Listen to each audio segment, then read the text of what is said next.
You cannot force me to marry her. Kai's voice tore through the Baek family study like a whip. His jaw was tight, his dark eyes blazing with a fury his parents had not seen in years. His father sat unmoved. His mother stood cold and certain by the window. I will not do it. Not now. Not ever. The words dropped into the silence like stones. And in the hallway outside, a Korean woman in a pale dress stood completely still, her breath caught in her chest. Mina had heard everything. Before you dive deeper into this story of defiance, devotion, and a love that refused to be arranged away, make sure to hit that subscribe button. You won't want to miss what happens when the most feared man in Seoul chooses the woman his family rejected, and the woman who heard him say never becomes the last person anyone expected. Drop a comment below and tell us the country you are watching from. The Baek family home sat in the most exclusive part of Seoul, a sprawling traditional estate modernized with clean lines and cold perfection. The kind of home that had hosted politicians and criminals with equal ease and never once revealed which it preferred. Inside, every surface announced wealth. Every detail announced power. And tonight, for the first time in a very long time, that power was at war with itself. Kai Baek was 34 years old and had run the most feared criminal organization in Seoul since he was 28. He had taken what his father built and tripled it, expanding into legitimate business while keeping the shadow empire running with the kind of precision that made rivals disappear quietly. He was not a man who lost arguments. He was not a man who was told what to do. He was not a man who had ever once in his adult life sat across from his parents and felt the particular helpless fury of someone who loves the people trying to destroy him. Until tonight. Mrs. Baek turned from the window slowly. She was a beautiful woman, sharp-featured and elegant. Her hair swept back with the composure of someone who had never once let anyone see her scramble. Kai, she said. And the single syllable carried the weight of everything she had not said. This is not about what you want. This is about what this family needs. Kai laughed, and it was not a kind sound. What this family needs. He repeated it back to her like he was tasting something bitter. You mean what you need. You mean the image you want to protect. The alliance you want to secure. He turned to his father. Tell me I am wrong. Mr. Baek was quiet for a long moment.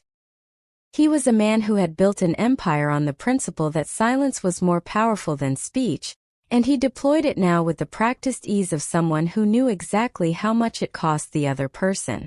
Mina Choi is from a good family, he said finally. She is educated, composed, and suitable. You have been seen with that woman long enough. It ends. That woman. Kai's expression went very still. The fury did not leave his eyes, but it went cold, which was worse. Her name is Zara, he said quietly. And she is not something that ends. Mrs. Baek stepped forward. She is not Korean, Kai. She is not what this family represents. The things people are saying, the whispers, do you have any idea what it costs us every time you are photographed with her? Every time you choose her over everything we have built. Her voice was controlled, but her eyes were not. We did not raise you for this. You raised me to be powerful, Kai said. You raised me to take what I wanted and hold it. You raised me to be feared. He looked at his mother directly. I am doing exactly what you taught me. The room went silent. In the hallway, Mina had not moved. She stood with her back pressed lightly against the wall beside the door, her pale dress perfectly still, her face arranged in the careful composure she had been trained since childhood to maintain in difficult moments. She had arrived 20 minutes early to the dinner Mrs. Baek had arranged, had been shown to the sitting room, had waited, had heard raised voices, had moved toward the study to let them know she had arrived, and had stopped when she heard her own name spoken inside. She was educated, composed, and suitable. She had heard those words applied to herself before in various forms, and they had always landed like a compliment. Tonight, standing in this hallway, listening to a man refuse her with the absolute certainty of someone who had never once considered the alternative, They landed differently. Not like a wound exactly. Like a verdict. She straightened slightly. She was not a woman who had ever needed to be chosen by someone who did not want her. She understood that clearly. What she had not understood until this moment was that she had walked into this house tonight already carrying an answer she had not been asked for yet. She turned quietly and walked back down the hallway the way she had come. The dinner was rearranged for the following week. Mina sent a polite confirmation. She did not mention the hallway. She did not mention the study. She filed the whole encounter in the part of herself that processed difficult information without dramatizing it, and moved forward with the clean efficiency of someone who had decided that dignity was worth more than reaction. Kai did not know she had been there. His parents did not know she had heard. And Zara, sitting in her apartment on the other side of Seoul, completely unaware of the argument that had just been fought in her name, could not have known that the night had already begun to move towards something none of them could predict. Zara had come to Seoul 14 months ago with a postgraduate scholarship, a single suitcase, and the particular kind of quiet confidence that belongs to people who have survived enough to know that new places do not frighten them. She was from Lagos originally, had studied in London, and had landed in Seoul with the same approach she applied to everything in her life: observe first, understand the room, then decide how to move through it. She was curvy and beautiful with deep brown skin, full lips, high cheekbones, and dark brown eyes that missed very little. Her natural hair was thick and worn in various styles depending on her mood, sometimes in big loose coils, sometimes in neat braids, always entirely her own. She carried herself with the ease of someone who had long ago stopped waiting for rooms to make space for her, and had simply learned to occupy them fully. She had met Kai at a gallery opening 7 months ago. He had been there for business, she had been there for the exhibition, and they had ended up standing in front of the same painting for long enough that not speaking had become more awkward than speaking. He had asked her what she saw in it. She had told him exactly what she saw, unflinchingly, without performing for his approval. He had looked at her the way people look at something they were not expecting and had not been able to stop looking since. Their relationship had built slowly. He was careful with her in a way that had nothing to do with hesitation and everything to do with intention. He did not rush her. He did not perform devotion. He simply showed up, consistently, quietly, in ways that accumulated into something she could not dismiss and eventually stopped wanting to. She knew about his world. He had not hidden it from her. She had sat with the knowledge of what he was, weighed it against who he was with her, and made a clear-eyed decision that she could hold both truths without pretending either one away. He respected that more than she knew. What she did not know was what was happening in his family home. What she did not know was the war being waged over her in rooms she had never entered. What she did not know was that a Korean woman in a pale dress had stood in a hallway and heard her existence described as a problem, and had walked away with a composure that would, in time, become one of the most important things in this story. Kai arrived at her apartment that night later than usual. She opened the door and read his face the way she always did, quietly and completely, and said nothing about what she found there. She simply stepped back to let him in, put the kettle on, and waited. He sat at her kitchen table and looked at his hands for a long moment. "My parents want me to marry someone else," he said. Zara set 2 cups on the counter. "I know," she said simply. He looked up. "How long?" "Long enough." She turned to face him. "What did you tell them?" "No." She held his gaze. "Kai." "No," he said again, more quietly this time but with exactly the same weight. "There is no version of this where I choose what they want over what I know is right. There is no version of this where I sit across from you and tell you that their comfort matters more than what we have built." He paused. "I just needed you to know that the argument happened. I needed you to hear it from me."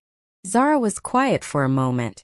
Then she crossed to the table and sat across from him. "Who is she?" she asked. "Mina Choi," he said.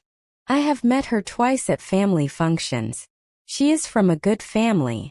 She is everything my parents consider appropriate. He looked at Zara directly. She is not you. The kettle boiled. Neither of them moved to get it. Your parents are not going to stop, Zara said. No, he agreed. And you are not going to stop either. No, he said again. And the way he said it, simple and absolute and entirely without performance, settled something in the room that the kettle's whistle could not disturb. She got up and poured the tea. He watched her move around her small kitchen with the focused attention he gave everything that mattered to him, and something in his chest tightened with the particular ache of a man who has found exactly what he wants and is watching the world arrange itself to take it from him. He was not going to let that happen. They sat with their tea for a long time after that, not filling the silence but living inside it comfortably the way people do when they have learned each other well enough to know that not everything needs to be said. Kai watched the city lights through her window and Zara watched him with those dark brown eyes, and somewhere in the quiet of that small kitchen, something solidified between them that had been building for months. Tell me something, she said eventually. He looked at her. What? Tell me something you have never told anyone else. She said it simply, not as a test, not as a demand, just as an invitation extended across a kitchen table at the end of a difficult night. He was quiet for a moment. Then he said, When I was 12, my father took me to see what happened to a man who had stolen from him. He wanted me to understand the weight of what we were. The cost of betrayal. A pause. I understood. But I also decided that night that I would never make anyone watch something like that to prove a point. Power that needs witnesses is not power. It is fear. He looked at her. I have never told anyone that. Zara held his gaze steadily. Why me? She asked quietly. Because you are the only person I have ever met, he said. Who I am not performing for. The words landed between them with the particular weight of absolute honesty. She reached across the table and covered his hand with hers. He turned his hand over and held hers back. Outside the city continued its indifferent business, and inside that small kitchen 2 people sat in the truth of what they were to each other, and let it be exactly what it was. He left late. At the door he turned back and looked at her one last time. Framed in the warm light of her apartment doorway, entirely and completely herself. I am going to handle this, he said. I know, she said. But Kai. She held his gaze. Handle it because it is right. Not because you are angry. He nodded once. And something in the set of his jaw shifted, from fury to something cleaner and more certain. He left and she closed the door and stood in her hallway for a moment with her hand still on the handle, feeling the weight of everything they were walking into and deciding, clearly and completely, that she was not going anywhere. The following week, the dinner at the Baek family home proceeded as arranged. Kai attended because refusing would have cost more than the evening was worth. He sat at the long dining table between his mother and the empty chair that would be Mina's, his expression controlled and his jaw set with the patient tension of someone counting down. Mina arrived precisely on time. She wore a deep navy dress, her hair swept back, her posture impeccable. She greeted Mr. and Mrs. Baek with the warmth of someone who understood the performance required of her and executed it without visible effort. She took her seat beside Kai and unfolded her napkin with the calm efficiency of someone who had decided before she arrived exactly how this evening would go. Kai looked at her briefly. She looked back at him with dark, composed eyes that gave nothing away. Thank you for coming, he said, because manners cost nothing. Thank you for having me, she said, because she had been raised to be gracious in every room including the ones that had already decided against her. Dinner proceeded with the careful choreography of a family performing normalcy over a fault line. Mrs. Baek steered conversation toward family, legacy, and the kind of future she had designed in her mind with the precision of an architect. Mr. Baek spoke little and observed much. Kai answered questions with the minimum required and offered nothing additional. Mina was warm and articulate and entirely quietly present. At one point, Mrs. Baek mentioned a charity event the following month, the kind of event where appearances mattered and partners were noticed. She looked at Mina as she described it, the invitation entirely implicit. Kai set down his chopsticks. "I will be attending with Zara," he said. The table went still. Mrs. Baek's expression did not change, but something behind her eyes did. "Kai," she said softly, a warning folded inside his name. "I will be attending with Zara," he said again, the same words, the same tone, the same absolute finality. Mina reached for her water glass. Her hand was completely steady. She took a sip and set it down and returned to her food with the composure of someone who had already processed this moment and filed it in the appropriate place. That composure, Kai noticed despite himself, was remarkable. Dinner ended with strained pleasantries and the particular exhaustion of people who have been performing for 2 hours. Mina said her goodbyes with warmth and grace, thanked Mrs. Baek genuinely, nodded to Mr. Baek, and looked at Kai one last time before she left. There was no accusation in her eyes. No hurt performed for his benefit. Just a clear, level look that said she saw exactly what was happening and had decided how she was going to carry it. He watched her go and felt, for the first time, something that was not irritation or guilt but something closer to respect. In his car afterward he called Zara. She picked up on the second ring. "How was it?" she asked. "Uncomfortable," he said honestly. "And Mina?" He was quiet for a moment. "Dignified," he said finally. "More than she needed to be." Zara was quiet on the other end of the line. Then, "That tells you something about her." "Yes," he agreed. "It does." Neither of them said what it told them, but they both understood. The charity event arrived 3 weeks later and Kai walked in with Zara on his arm and the whole room noticed. She wore deep emerald green, her thick natural hair pinned up with a few loose coils framing her face, her curves filling the dress with the easy confidence of a woman who had never once apologized for her body. She moved through the room beside him with quiet, grounded elegance, speaking when spoken to, observing when not, reading the room with those dark brown eyes that missed nothing. Kai watched the room watch her and felt something fierce and proud expand in his chest. His mother was there. She saw them the moment they walked in and her expression went through 3 distinct phases in the space of 2 seconds before settling on the controlled pleasantness of a woman who had decided that a public venue was not the place for this particular war. She approached them 20 minutes into the evening. She greeted Kai with a kiss on the cheek and turned to Zara with a smile that was perfectly constructed and entirely empty. "How lovely," she said, and the 2 words contained multitudes. Zara smiled back with a warmth that was entirely genuine and said, "Mrs. Baek, your home was beautiful when Kai showed me photographs. I hope to visit properly someday." It was not a challenge. It was not a performance. It was simply a woman refusing to be made small by a smile designed to diminish her. Mrs. Baek blinked once. Then she excused herself. Kai leaned down slightly toward Zara's ear. "You knew exactly what you were doing." "I was being polite," she said innocently. "You were being devastating," he said. She looked up at him with those dark brown eyes and something passed between them that had nothing to do with the room around them. Warm and private and entirely theirs. Across the event space, half hidden behind a pillar near the bar, Mina stood with a glass of champagne and watched the exchange. She had not known they would be here. She had come with her own family, had been navigating her own conversations, and had turned at the wrong moment and seen them together for the first time. She observed Zara with the careful attention of a woman who was being honest with herself. She was beautiful. She was warm.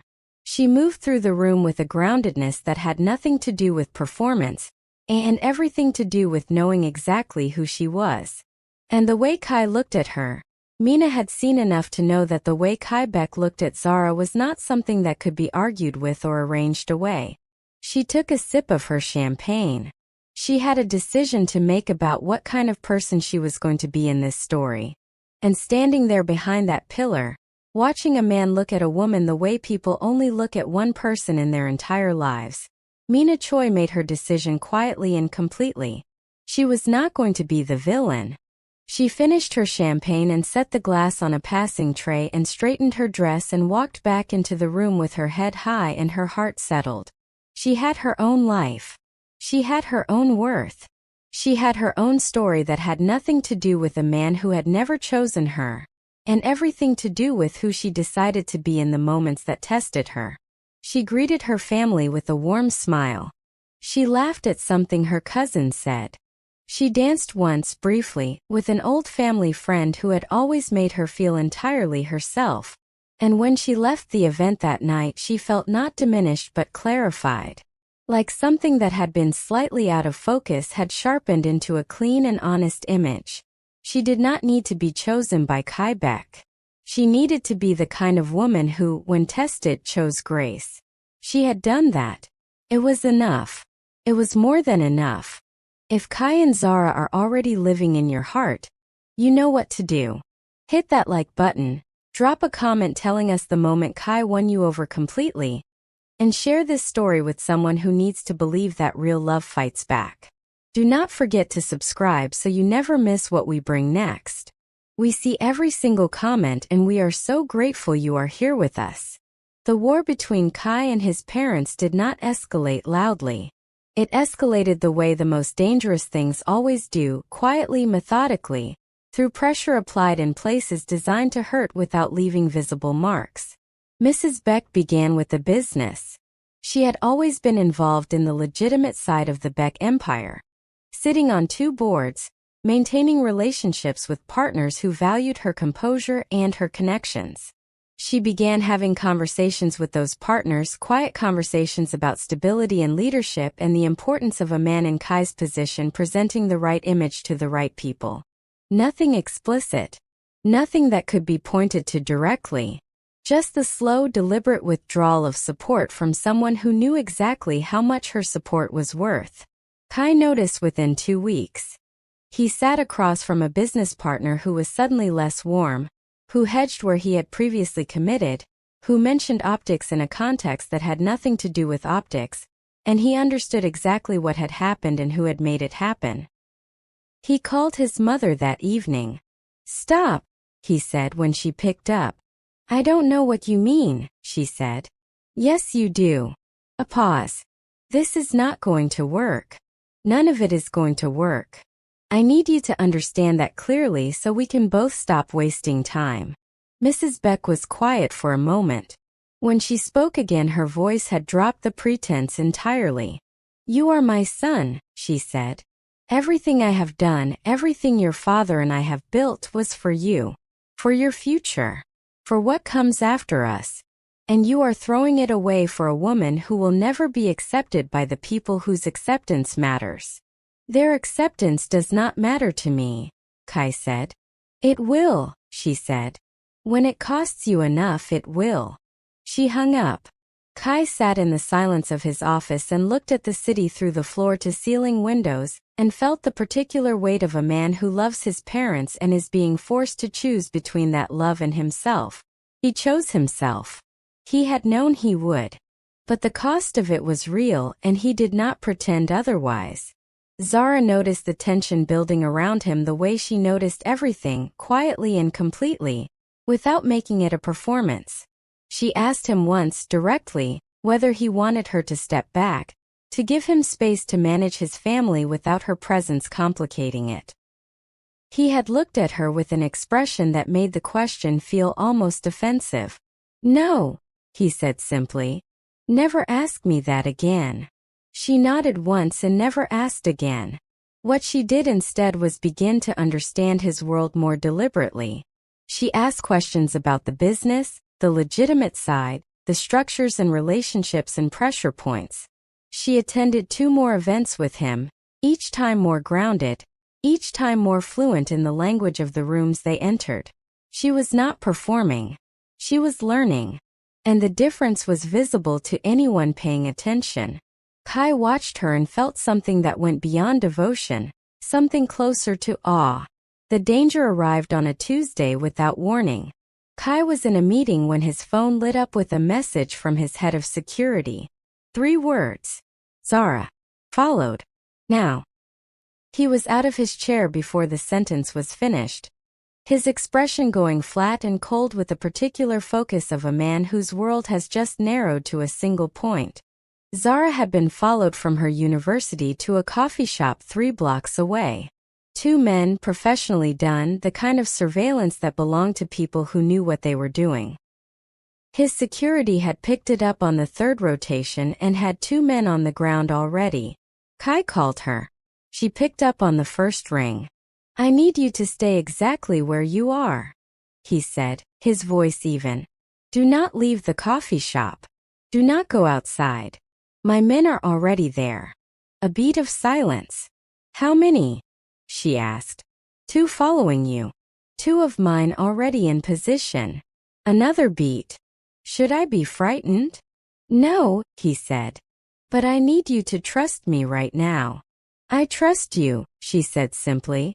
And the way she said it, without hesitation, without performance, with the clean certainty of someone who had decided this a long time ago, hit him somewhere deep and permanent. "I'm coming," he said. "Stay on the line." He was there in 11 minutes. He walked into the coffee shop and found her at a corner table with a cup of tea she had not touched. Her posture straight, her hands steady on the table, her dark brown eyes moving to him the moment he came through the door. He crossed to her and sat down across from her, and looked at her face with the focused attention of a man cataloging damage. There was none. She was shaken but contained, present and clear-eyed and entirely herself. "I'm fine," she said before he could ask. "I know," he said. But he reached across the table and covered both her hands with his anyway, and she let him, turning her hands over to hold his back. Outside, his men had dealt with the situation quietly and efficiently. The 2 men following Zara were associates of a rival faction that had been watching Kai's vulnerabilities for months. They had identified Zara 3 weeks ago. This was the first move. Kai understood immediately what it meant. They were not after her specifically. They were after him through her. And that realization settled over him with the cold weight of someone who has just understood the full cost of what they love. He increased her security that evening, 2 men on her building, 1 with her whenever she moved. He explained it to her plainly, the way he explained everything, without softening and without drama. She listened, asked 2 precise questions, and accepted the arrangement without making it about her feelings. "You are not going to tell me to leave," she said. It was not a question. "No," he said. "And I am not going to offer to leave," she said. "Good," he said. They sat in the quiet of her apartment with the city moving outside and the weight of what they were choosing settling around them like something solid and permanent. It was 3 days later that Mina called. Zara did not know about the call initially. Kai answered it with the mild surprise of a man who had not expected to hear from her, and listened for several minutes without speaking. When he hung up, he sat very still for a long moment. Mina had called to tell him something she had witnessed 2 days earlier. She had been at a lunch with her family when she had overheard a conversation between 2 men at the adjacent table, men she recognized as associates of the rival faction currently targeting Kai. They had been discussing Zara specifically, her schedule, her building, her routine. Mina had listened carefully, remembered everything, and called Kai directly. She had not called his mother. She had not used the information as leverage. She had simply called the man who needed to know and told him what she knew. Kai told Zara that evening. She was quiet for a long moment after he finished. Then she said, "She did not have to do that." "No," he agreed. "She did not." Another silence. "She is a good person," Zara said quietly. "Yes," Kai said. "She is." The information Mina provided allowed Kai's security team to dismantle the rival faction's plan before it moved further. The threat was neutralized within 72 hours, clean and complete, the consequence of information delivered by someone who had every reason to stay silent and chose not to. When Kai called Mina to thank her, she said simply, "I did what was right. That is all." And then before he could respond, "She is good for you, Kai. Anyone paying attention can see that." She paused. "I hope your parents learn to pay attention." She hung up before he could answer. Kai sat with the phone in his hand for a long moment. Then he smiled, slight and genuine. The smile of a man who has just been shown something that restores his faith in people. The confrontation with his parents came 2 weeks later. Not engineered, not planned, simply arrived at the way inevitable things do when enough pressure has been applied for long enough. Mrs. Baek came to his office unannounced on a Thursday morning. She sat across from his desk with her hands folded and her expression carrying something he had not seen on her face in years. Exhaustion. Not the exhaustion of someone who has been working too hard. The exhaustion of someone who has been fighting in the wrong direction for too long and has just begun to feel it. "I spoke with Mina," she said. Kai was very still. "What did she say?" Mrs. Baek was quiet for a moment. "She told me that she overheard your argument with us that first night. In the hallway outside the study." A pause. "She said she had known from that moment that this was not a situation she was going to enter. She said she had continued attending dinners out of respect for the families, but that she had never had any intention of pursuing it." She looked at her son directly. "She said she had met Zara once briefly at the charity event. She said she was extraordinary." The word landed in the room with the particular weight of honesty delivered by someone who had no reason to be generous. Kai said nothing. Mrs. Baek looked down at her hands. "I have been so certain," she said quietly. "I have been so certain that I knew what was right for you. For this family." She was quiet for a long moment. "Your father and I built everything we have from nothing. We fought for every piece of it. And I think somewhere along the way I confused protecting what we built with controlling what comes next." She looked up at him. "I do not want to lose you, Kai." It was the most honest thing she had said to him in years. He felt it land in the place where the argument had lived for months and felt something there begin to release. "You are not going to lose me," he said. "But you have to let me choose." She nodded once. It was not a dramatic surrender. It was a small, tired, genuine nod from a woman who had decided that her son mattered more than her certainty.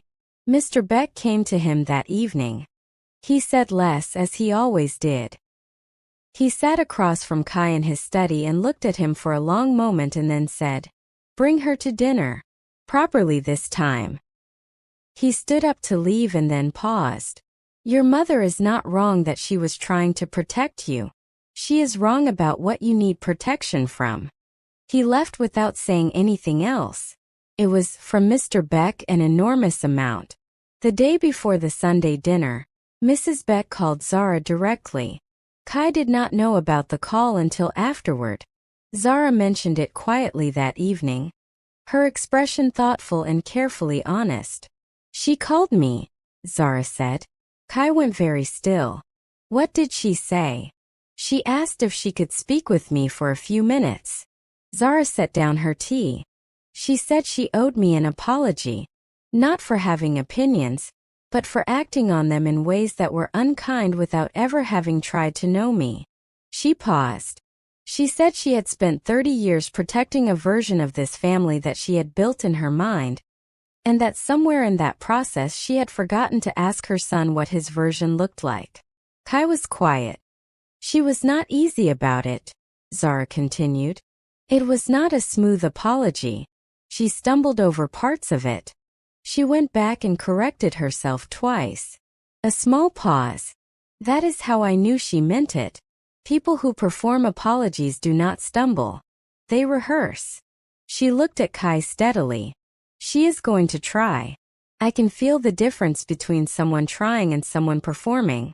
She is trying." Kai looked at her for a long moment. "What did you say to her?"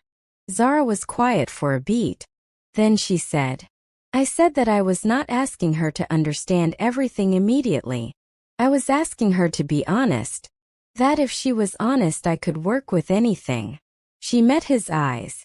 And I told her that her son was the most certain person I had ever met, and that whatever she did next she should know that I was not going anywhere. Kai crossed the room and sat beside her and took her hand and held it without speaking. Outside the city moved and the evening deepened, and inside that quiet apartment two people sat in the particular piece of a battle that has not yet been won but has finally turned in the right direction. Kai brought Zara to dinner the following Sunday. She wore a simple, beautiful dress in warm burgundy, her natural hair worn loose in big soft coils around her face. She arrived with the grounded ease of a woman who had decided before she came that she was going to be entirely herself, and let that be enough. Mrs. Baek met them at the door. She looked at Zara for a long moment, long enough that the air in the entrance hall held its breath. Then she did something small and enormous. She reached out and took Zara's hand in both of hers. No speech. No apology. No dramatic gesture. Just that. A woman taking another woman's hand and holding it with the deliberate warmth of someone choosing to begin. Zara looked at her with those dark brown eyes that missed nothing and found something genuine in Mrs. Baek's face, and accepted it with a grace that cost her nothing because she had never needed the woman's approval to know her own worth. She had simply been waiting to see what kind of person Mrs. Baek was going to decide to be. Now she knew. Dinner was warm in a way the previous dinners had not been. Mr. Baek asked Zara about her research with the genuine curiosity of a man who respected intelligence in any form it arrived. Mrs. Baek listened more than she spoke, which was new, and what she said when she did speak was careful and real. Zara was warm and direct and entirely present, asking questions, sharing opinions, filling the table with the particular energy of someone who has decided to show up fully. Kai sat at the table and watched his family begin to know the woman he loved and felt something in him settle that had been unsettled for months. After dinner, as Zara and Mrs. Baek stood in the kitchen together over tea, Kai found his father on the terrace. They stood side by side looking at the city below, and his father said without turning, "She is not what I expected." "What did you expect?" Kai asked. Mr. Baek was quiet for a moment. "Someone I could find a reason to refuse," he said honestly. "Someone easier to dismiss." He looked at his son. "She does not make it easy." "No," Kai agreed. "She never has." His father nodded once, the same small gesture his mother had made. And it meant the same thing. Not surrender exactly. Arrival. The arrival of people who have traveled a long way in the wrong direction and have finally turned around.